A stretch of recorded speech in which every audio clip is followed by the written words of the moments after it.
Vamos a dar inicio a nuestra exposición. Leamos la Sagrada Escritura. Quisiera que nos detuviéramos en el libro de los Hechos, Hechos Apostólicos. Algunos dicen los Hechos del Espíritu Santo. Bueno, el libro tiene todo lo que ha habido y por haber para nosotros poderlo comprender. Entonces, libro de los Hechos, capítulo 2, versos 42 al 47. Dice así la Sagrada Escritura: todos los creyentes se dedicaban a las enseñanzas de los apóstoles, a la comunión fraternal, a participar juntos en las comidas, entre ellas la cena del Señor, y a la oración. Un profundo temor reverente vino sobre todos ellos, y los apóstoles realizaban muchas señales milagrosas y maravillas.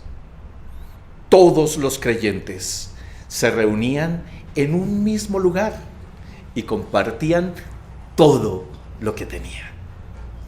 Vendían sus propiedades y posesiones y compartían el dinero con aquellos en necesidad. Qué cosa más extraordinaria. Cómo me hubiera gustado estar en esa comunidad, ¿no?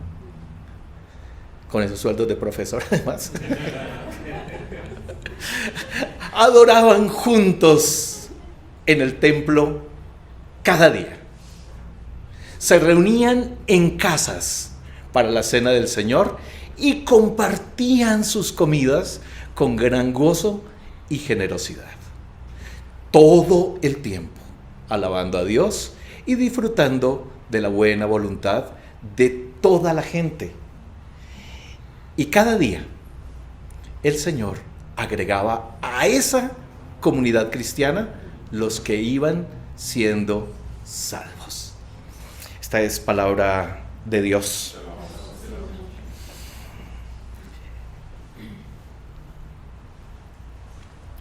Teoría o ley del todo. Así he titulado el sermón. Del yo al nosotros. Dicen los teóricos que en un granito de arena,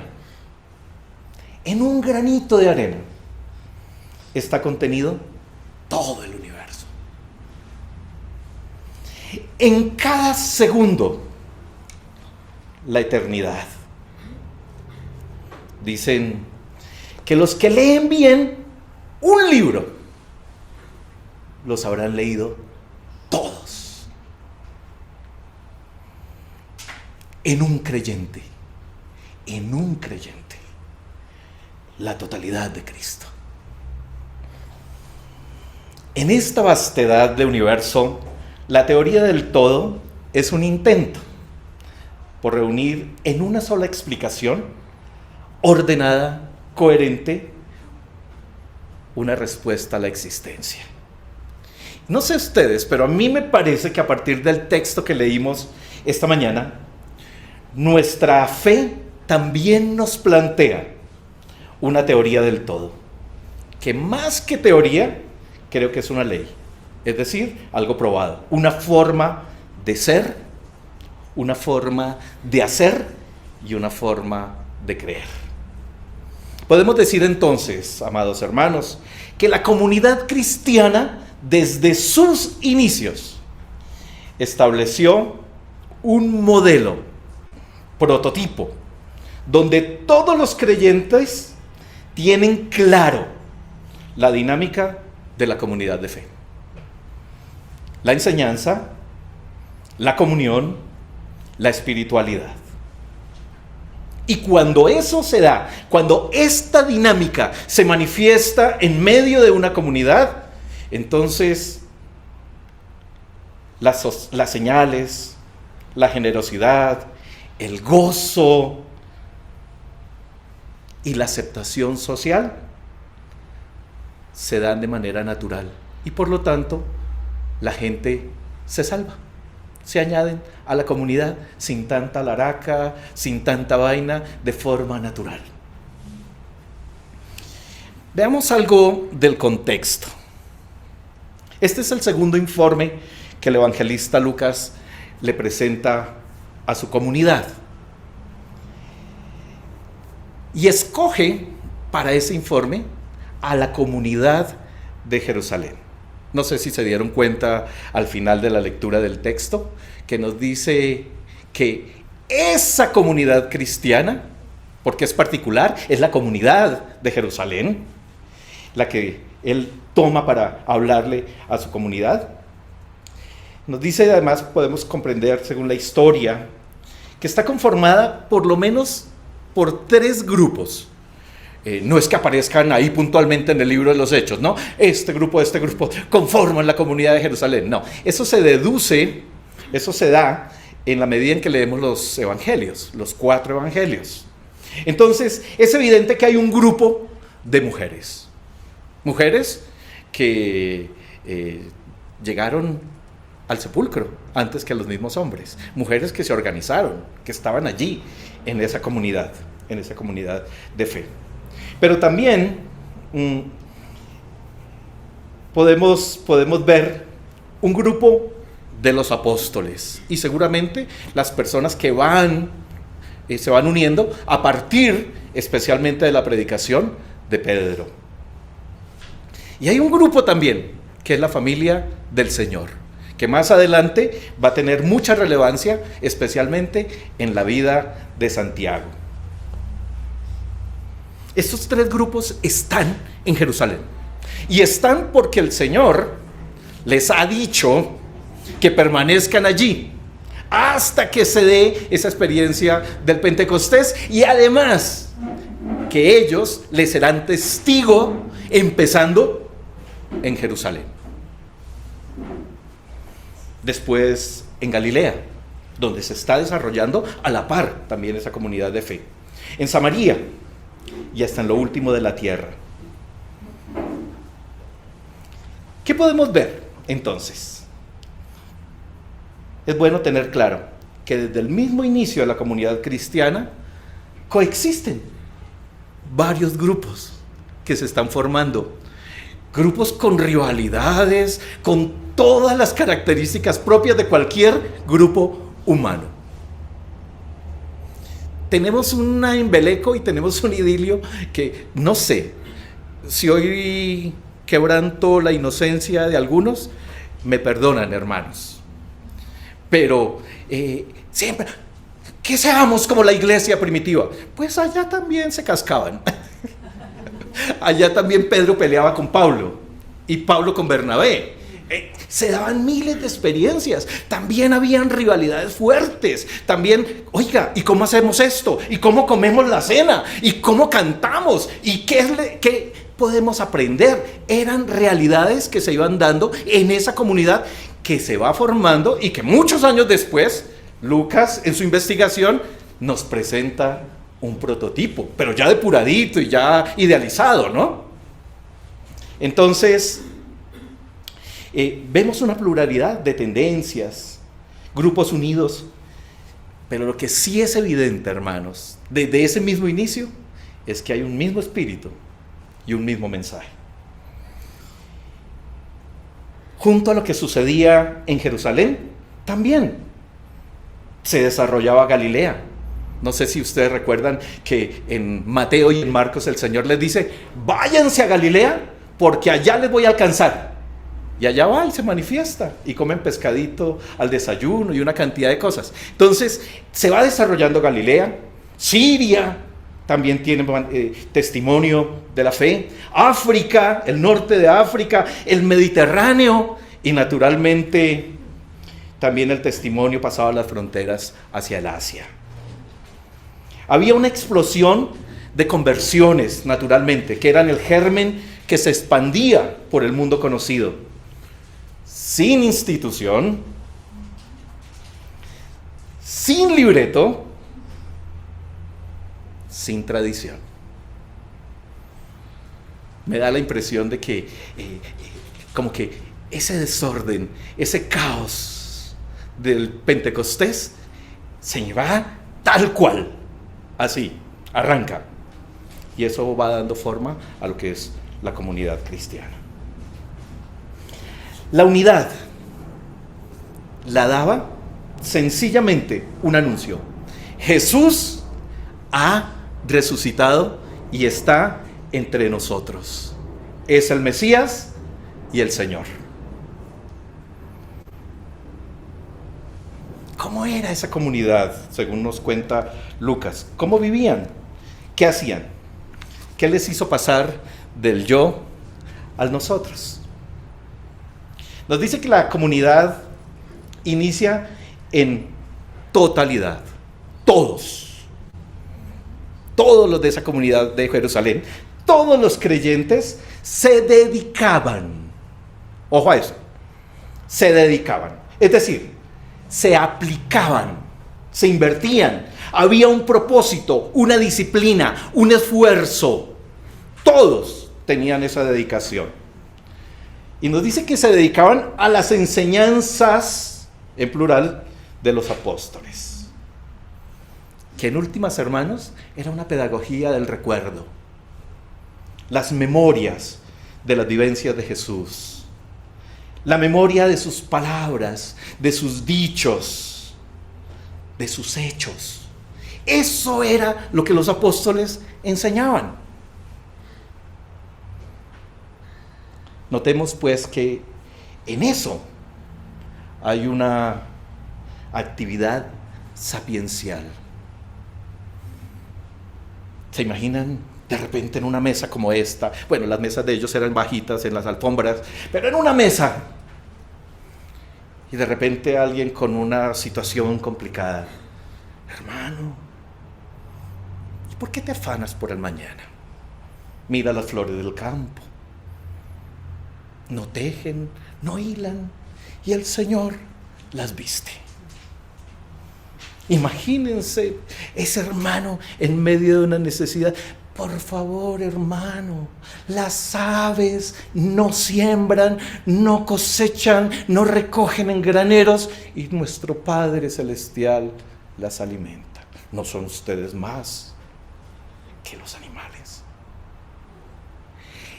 Había una actividad sapiencial.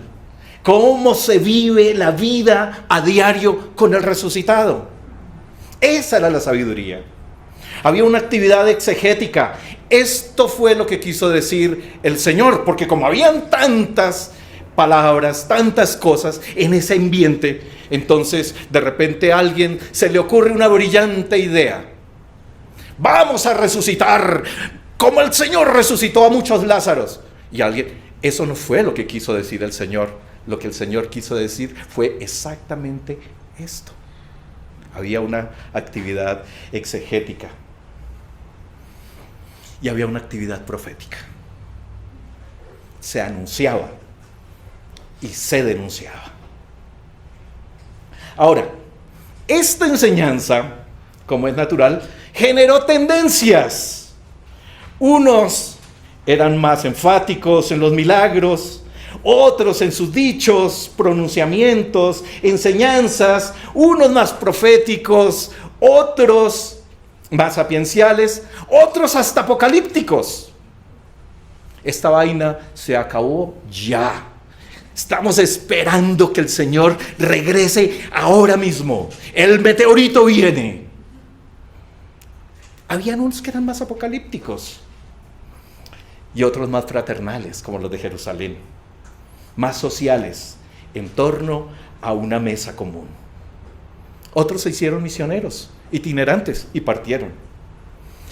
La pregunta sí es evidente.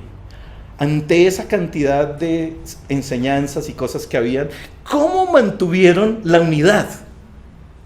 ¿Cómo se genera esa unidad?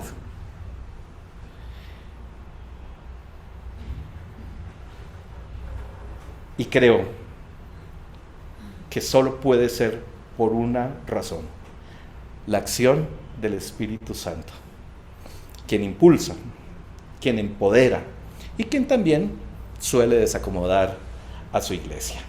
Entonces, La enseñanza genera tendencias y esto es inevitable. Toda pedagogía, toda escuela genera tendencias. Esto es inevitable y sano, mientras el mensaje sea genuino. En el momento en que el mensaje se distorsione, todo se va al chorizo. Cuando el mensaje, por ejemplo, es el líder, es el pastor y no el buen pastor, lo que celebramos el día de hoy, entonces el mensaje se distorsiona y empiezan los problemas. Cuando el mensaje es el dinero o la construcción del megatemplo, entonces ahí se distorsiona el mensaje y vienen los problemas. Y quiero ser absolutamente enfático, hermanos. Ese tipo de iglesias podrán ser cualquier cosa, pero no serán comunidad de fe nunca. Serán empresa de fe, pero no serán comunidad. ¿A qué más se dedicaban? Fuera de las enseñanzas. A la comunión fraternal. Es una experiencia nueva, espontánea, natural y sincera. Ese pueblo judío había tenido, producto de su historia, había tenido que aprender a desarrollar un espíritu comunitario de ayuda. Pero no crean que en ese momento era así.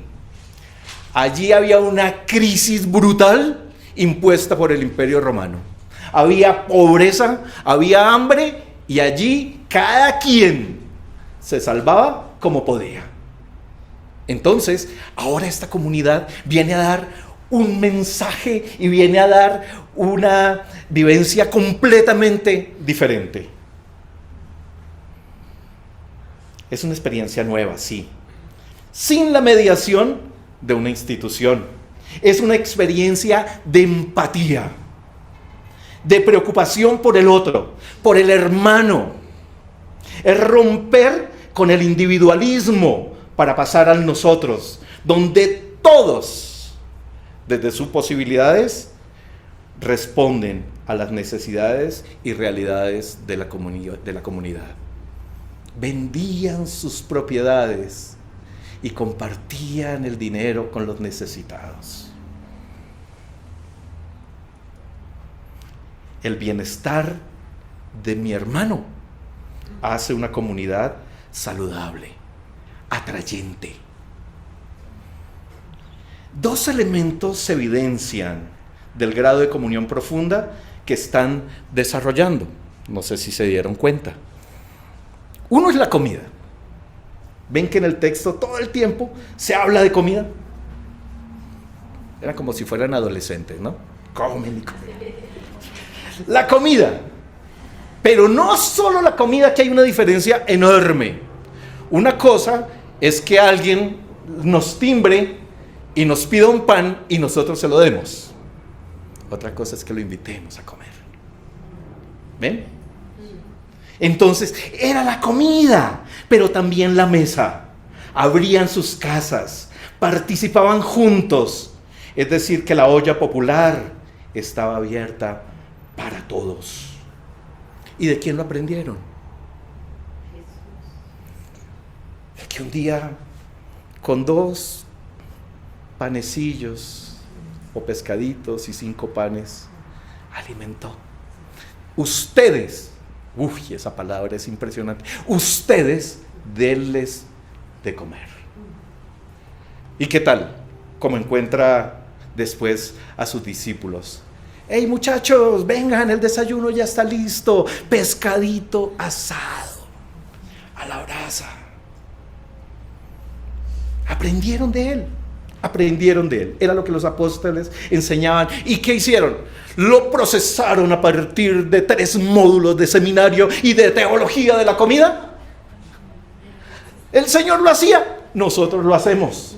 Punto. Así de sencillo.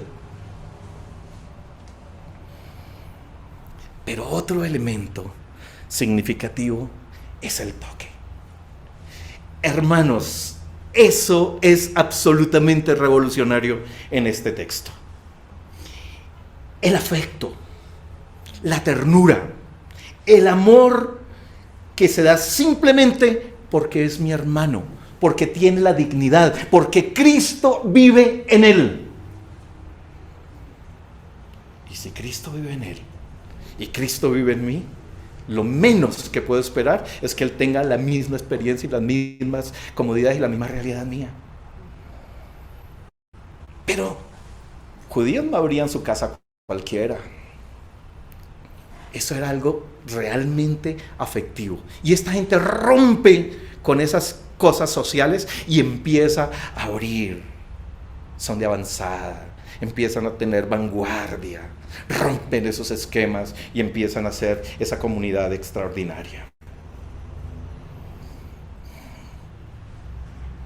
¿De quién lo habían aprendido?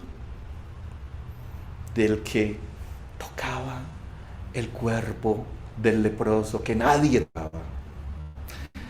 Pero no solamente tocaba el cuerpo, sino que tocaba el alma, las emociones, y las sanaba. Y el espíritu mismo. Y revivía. Ese Jesús era quien enseñaba. Esa era la escuela. Esas eran las lecciones de él aprendieron. Cercanía, afecto, ternura. Como les dije, el tiempo que vivía Jerusalén era difícil. Era una sociedad en crisis, empobrecida. La comunión fraternal, pues no acabó con la pobreza, hermanos. Al contrario, esa vaina se aumentó más adelante. No acabó con la pobreza, pero sí con la necesidad del día a día. Sí acabó con eso. Y las personas pudieron tener lo que necesitaban en ese momento. Sí acabó con la necesidad. Y todo por un acto generoso, por el dar, por el compartir de lo que tengo para el bienestar de todos. Así es la comunidad cristiana. Todos damos para el bienestar de todos. En la comunidad, aquí, en medio de esto, no hay nada de política, hermanos. No se trata de dar para que después mis bolsillos se llenen. No, se trata sencillamente de un acto de generosidad de corazón, porque así es Jesús y así nos forma. Hay manifestaciones plenas de lo que Jesús enseñó y modeló. El cristianismo entonces es una experiencia de fraternidad y no de individualidad. Se dedicaban entonces a la enseñanza, a la comunión fraternal, pero también desarrollaban una espiritualidad. Y uno pudiera decir, hermano,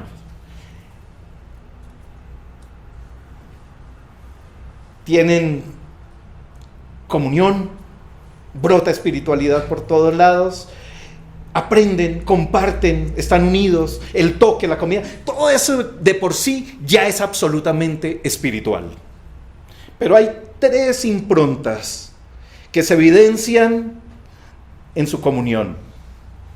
Comunión con Dios, lo que hace que sea una comunidad de fe.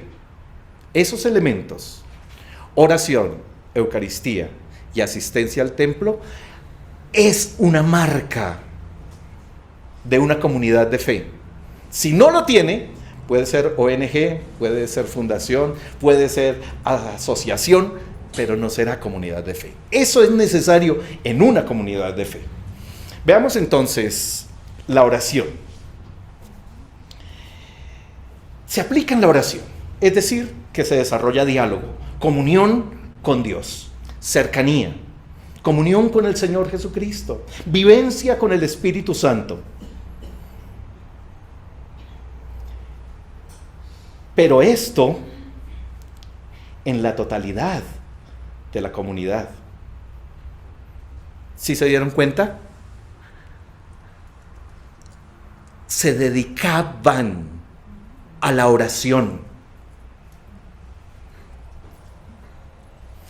Si usted tiene una disciplina de oración personal, maravilloso, hermano. No la pierda, fortalézcala. Ejercítela cada vez más, porque eso es lo que hay que hacer. Pero si usted no tiene una hora para reunirse a orar con la comunidad, yo creo que algo está fallando, hermanos. Creo que algo está pasando. Y me pregunto, ¿no será que los afanes de una ciudad tan convulsionada como esta y las otras donde vivan las demás personas están logrando su cometido? Y es individualizarnos, ensimismarnos, meternos en nuestras propias realidades y problemas, desconociendo lo que la comunidad puede generar y me puede bendecir.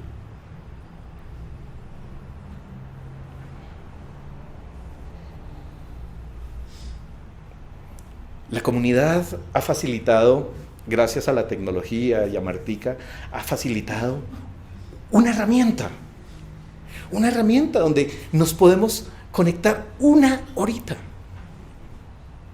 como comunidad. Ustedes no saben lo impresionante que fue para mí el miércoles anterior escuchar a Roquita ahogada prácticamente por su situación médica, pero convencida que las oraciones de sus hermanos le hacían bien.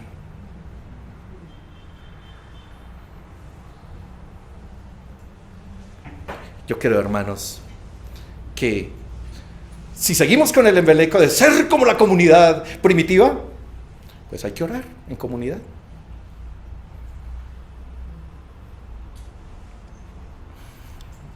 Laurita hoy nos ha dirigido en oración comunitaria. Y qué lindo esa vivencia. Pero creo que necesitamos fortalecerla y ampliarla. ¿Cuántas veces ha llamado usted a alguien, usted que está en casa, de los líderes de la comunidad, de los hermanos de la comunidad, y le ha dicho: hermano, ore porque estoy fregado, ore porque hoy no valgo un carajo? Parece que entramos en esa dinámica que nos quieren imponer del individualismo, del ensimismamiento, y desperdiciamos la bendición de ser comunidad de fe, de tener esa comunión.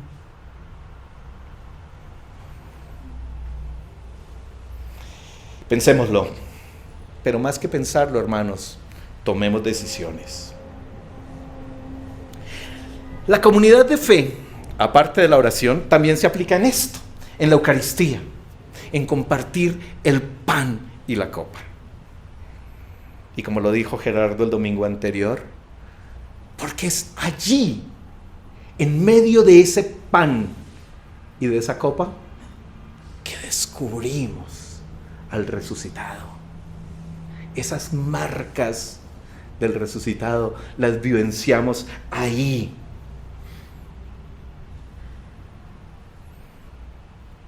Reconocemos su obra, pero su significado: nos hallamos libres, perdonados y salvados, es decir, en bendición. Hay un elemento más. Adoraban juntos en el templo cada día y todo el tiempo.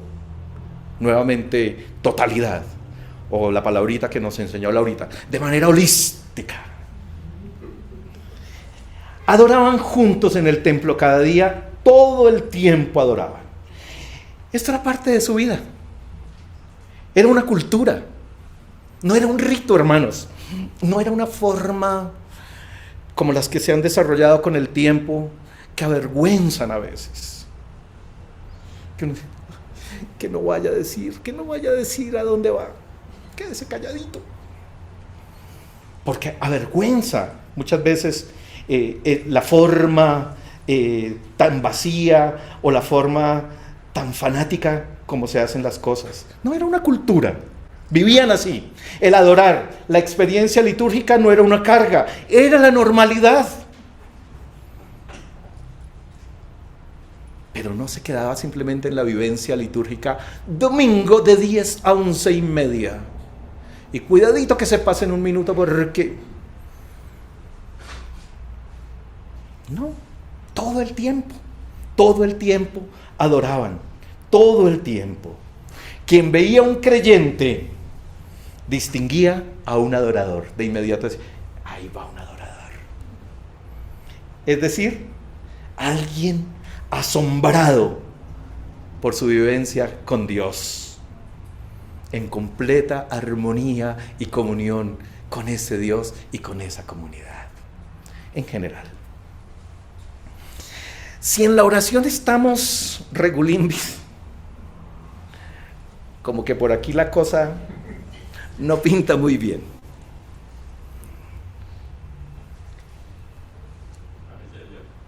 La pospandemia parece que se llevó la prioridad de la asistencia a la comunidad, al tiempo litúrgico.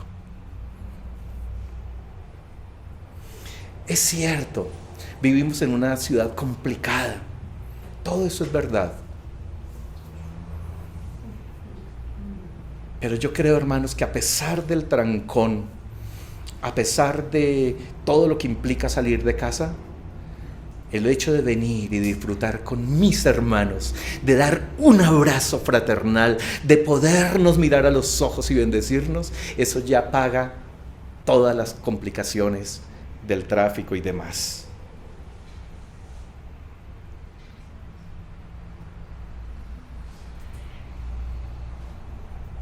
No nos pueden robar el privilegio de adorar en comunidad. Y bueno, claro, los tiempos han cambiado, la tecnología ayuda, pero es que muchas veces ni siquiera el Zoom, perdimos la prioridad. No puedo ir al templo, pero por lo menos esta hora y media no me la dejo robar. Y todo lo que programe lo programo después de la liturgia. Pero tampoco tiene sentido que estemos en la liturgia y estemos haciendo el arrocito, la ensalada, porque la mente no da para eso, hermanos. O estamos o no estamos. Es así de sencillo. Ahora, no me malinterpreten, hermanos. No se trata de asistir al templo. No es eso. Porque usted puede estar presente aquí, pero completamente ausente de aquí. No, se trata de que si voy al templo, adoro. Si voy al templo, celebro con mis hermanos, abrazo a mis hermanos, dedico tiempo a mis hermanos, aprendo para mi vida. Eso es comunión fraternal, eso es orar juntos, eso es partir el pan juntos, eso es asistir, estar, dedicarme. Y de esa forma, entonces, la comunidad se hace humana, la comunidad se hace empática y podemos sensibilizarnos todos frente a las realidades y tener el mismo espíritu a la hora de tomar decisiones de fe. Es cierto que este espíritu de individualismo que se está acrecentando cada vez más en el mundo, galopa. Pero precisamente las comunidades somos contraculturales. No nos aplicamos a comprar los mejores equipos para poder escuchar bien al pastor Alfonsito. No, vengo al templo. Estoy con mis hermanos. Claro, compro los mejores equipos para otras cosas y para el beneficio de la obra, evidentemente. Pero no para mi complacencia y mi egolatría.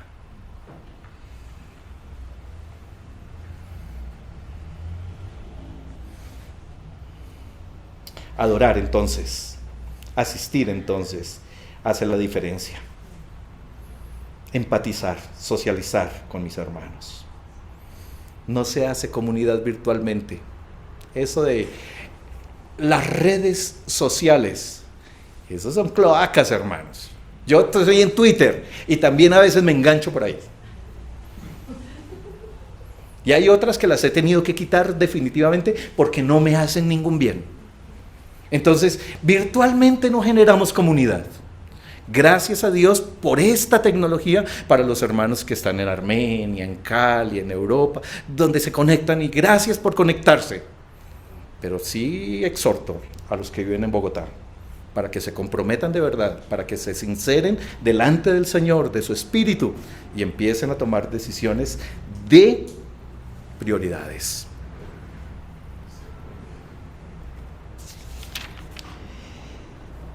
La comunidad de fe requiere cercanía, calor humano. Cuando una comunidad tiene esta dinámica, pues los resultados son visibles, revolucionarios. Eso es impresionante, hermanos. Cuando una comunidad de fe se desarrolla de esta manera, señales, generosidad, gozo, eso se palpa, eso se evidencia. Y el resultado, aceptación social. Es muy tenaz. Yo no sé, hermanos, pero ustedes quizás han leído informes de vecinos de algunas iglesias en Bogotá, que lo único que anhelan es poder vender e irse lo más lejos que puedan, porque llegó una iglesia y les dañó la vida. Les complicó el tráfico, les enredó absolutamente todo, el ruido, la cantidad de inseguridad, porque donde hay gente también llegan bandidos. Entonces, cuando nosotros vivimos comunitariamente de esta manera, la aceptación social es natural. Natural. Alguna vez Samuel me contaba de una comunidad, no sé si era en Costa Rica, que sembraba los jardines de los parques de la vecindad, que barrían las calles, que pintaban, que decoraban. Pues, ¿qué pasaba con esa comunidad? La misma comunidad, hermanos, no se vayan a ir, por favor. Ustedes son bienvenidos en este lugar. Y al pastor lo nombraban el personaje del año, producto del trabajo que había hecho. Y la comunidad venía, ¿qué tiene esta gente que se unen y de esta manera trabajan y hacen? Qué diferencia, ¿no? Solitos. La misión adquiría una relevancia y un valor diferente. Había una misionología completamente diferente. Pero lo más bello de una comunidad que vive de esta manera es que la gente se salva. Es decir, que arreglan sus cosas con Dios y viven en bendición. Algunas reflexiones bien rapidito. Rupturas. Para pasar del yo al nosotros hay que hacer rupturas. Romper con el egoísmo. Ese egoísmo de acumular. Eso de que todo es para mí. Ese egoísmo de acaparar. De no comparto porque es mío y lo puedo necesitar. Ese egoísmo hay que romperlo. No puede formar parte de nosotros. En lo absoluto, hermanos. No puede formar parte de nosotros. Ni el individualismo. Eso está bien en el club, pero no en la comunidad de fe. No hay ningún permiso de ese individualismo en la comunidad de fe. Los recursos de la comunidad o se usan en la gente, en el bienestar, en la misión, en la enseñanza, en la comunidad misma, en las personas de la comunidad, para que realmente seamos comunidad. Si el presupuesto se los lleva la construcción o el sueldo de los pastores, la ostentación salarial de los líderes, yo creo que eso no es comunidad, hermanos. Ahora, claro, todos merecemos tener cosas dignas donde podernos reunir y las mejores cosas, sí, si realmente la comunidad está absolutamente protegida. Si una sola persona en la comunidad está en necesidad, yo creo y lo digo proféticamente, hermanos, es un pecado invertir en muros si alguien aguanta hambre en la comunidad.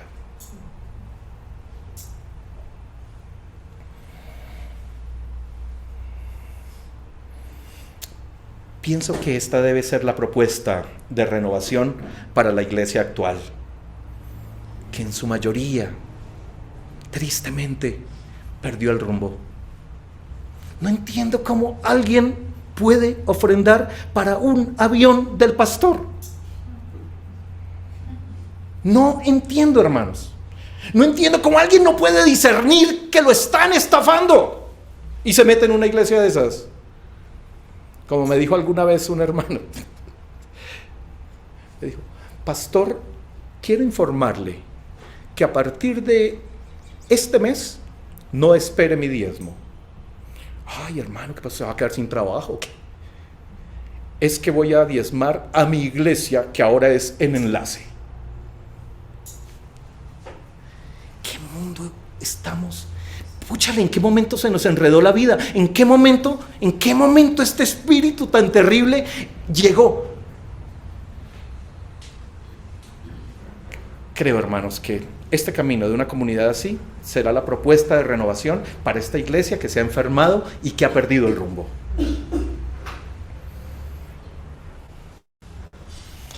Estos quiebres asegurarán el testimonio del Señor por mucho tiempo más, espero.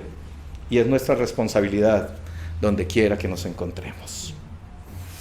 Pedagogía de la ternura, cercanía, toque, comida. Todo esto es manifestación del amor. Se enseña con las palabras que cambian cosmovisiones, pero también se demuestra con acciones, con detalles prácticos, vitales, tocando el alma, sanando las emociones, supliendo las necesidades del vulnerado, del desechado del sistema, del excluido de la sociedad. Por eso es que al interior de nuestras comunidades no toleramos, cero tolerancia de violencia, de abuso, cualquiera que sea, de cancelaciones o de sometimientos. Eso no puede darse ni en nuestros hogares, ni en nuestros trabajos, ni en nuestra comunidad. No puede formar parte de alguien que pertenece a la comunidad de fe. Enseñamos con la vida y lo validamos con hechos. Eso es lo que hace que seamos completamente diferentes. La ternura que encarnamos, la aprendimos del Señor. Es la mejor pedagogía para pasar del yo al nosotros, sin lugar a dudas. Concluyamos, hermanos, una propuesta. A ver ustedes qué piensan. ¿Qué tal si nos evaluamos a la luz de esa comunidad? Nosotros, como la vid, como la iglesia anglicana verdadera de la vid. ¿Qué tal si nos evaluamos con esa comunidad primitiva? Con esa comunidad de Jerusalén. La enseñanza. Bueno, yo creo que excepto cuando predica Darío, estamos bien, ¿cierto? No, estamos bien. Yo creo que ahí tenemos una fortaleza. Yo creo que ahí tenemos una fortaleza muy bonita. Sí predicamos al resucitado. Sí predicamos que está con nosotros. Sí lo reconocemos como el Cristo. Sí lo reconocemos como el Señor de nuestra vida. Y nos esforzamos con todas y las debilidades, con todo y los desencuentros, con todo y lo que implica la vivencia. Creo que eso lo hacemos. La comunión fraternal. Me parece que antes de la pandemia estábamos en un ascenso bonito, ¿no? Después de la pandemia algo pasó y ahí necesitamos mejorar. Creo que estamos siendo más solidarios hacia afuera. Claro, obviamente a partir de la generosidad de ustedes, hermanos, tenemos que ser muy honestos y agradecidos por ello, pero creo que estamos más preocupados hacia afuera, que es bueno y lo tenemos que hacer. Y no podemos parar de hacerlo, pero creo que hacia adentro necesitamos mejorar. Es necesario mejorar en esa comunión fraternal. Y en la espiritualidad, Yo me voy a atrever a decir algo. No sé si pierde de aquí en adelante la oportunidad de pasar al púlpito. Pero no es en el vacío y tampoco es un regaño, ni mucho menos, hermanos. Es más bien la preocupación y mi corazón de pretender que las cosas cambien.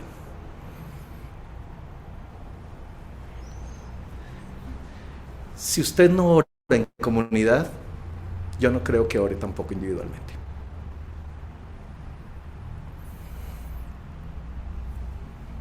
Si usted solamente toma la Eucaristía por tomarla, se le volvió rito la asistencia a la iglesia. Nada más.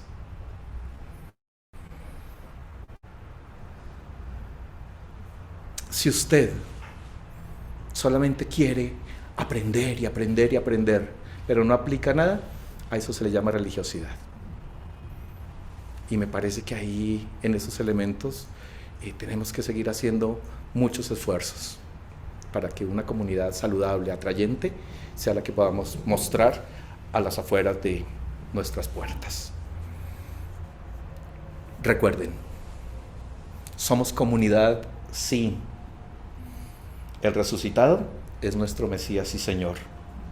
Si lo damos todo, si todo nuestro tiempo es para el Señor, para adorarle y para la fraternidad, termino diciendo, no es una teoría, es una ley. No soy yo, somos nosotros. La comunidad no es de nadie, es de todos. Y eso lo podemos vivir y hacer con la fuerza del Espíritu Santo. Incline su rostro y oramos.